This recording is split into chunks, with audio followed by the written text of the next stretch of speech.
That's great. I have the first of our celebrants here this morning.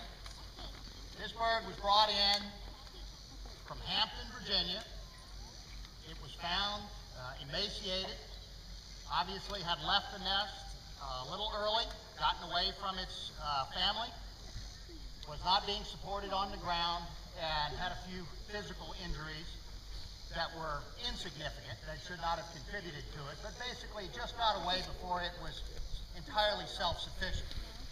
This bird is, let's see, what did we decide this bird was? This is the female, as I recall, and about an average size immature bald eagle.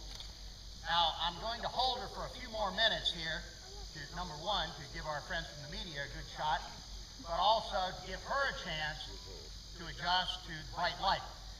If you've read any of the chats and we've explained the process, these birds have been in the van for about 3 hours now, in cages, in crates, covered up, and so they're coming out into the bright light. So we want to be sure to give this bird a chance to fully adjust to the fact that it's not air conditioned out here, that it's not dark out here, and to kind of get a bearing. Now, people ask us lots of similar questions. I know it's a shock to you that people would ask the same question more than once, but do they know that they're about to be set free? My reaction to that is no, I don't think they do. But if we're lucky, we will see the moment at which the bird realizes it's free.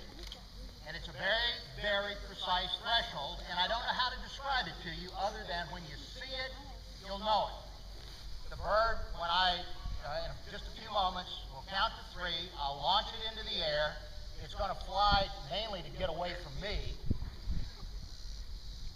And then at some point, we hope it's going to keep flying. My bet is it'll probably fly for one of the trees to the side. Now, if you happen to be on the side and it flies over you, lucky you. But don't move. Now, unless, of course, it looks like it's going to land on you, in which case my advice would be to move pretty quick. Clear path, leave it alone, we'll come get it. But at some point, this bird is going to recognize that it's not being confined, it's not being held, and it's not in captivity anymore. And there really is a light bulb that goes off, and they recognize it, they get it, and they kick it into high gear, and away they go. So I think it's about time to see if we can see that, don't you? Camera's up, camera's ready. I'm going to count to 3. I'm going to launch this bird into the air, and then we'll hope for the best. Are you ready? Yeah.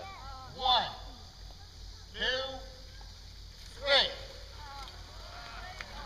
All right. Go, baby. That's what I'm talking Go, about. baby. Yep. And did you notice that? The first poop in freedom was right in the pond. And out over the water.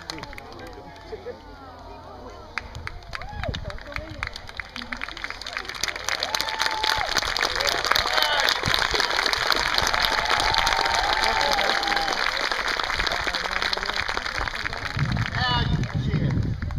Now, it's been my pleasure to release lots and lots of eagles over the years, but today, because we've got other players and other partners, I'm going to let the next bird that goes out come out and be returned to the wild by one of my colleagues, somebody who, frankly, is a lot more directly involved in the care of these birds than am I. Dr. Dave McRuer is the Director of Veterinary Services, the infamous Dr. Dave, you see him on webcam. Dr. Dave is the Director of Veterinary Services at the Wildlife Center of Virginia. And in his capacity as Director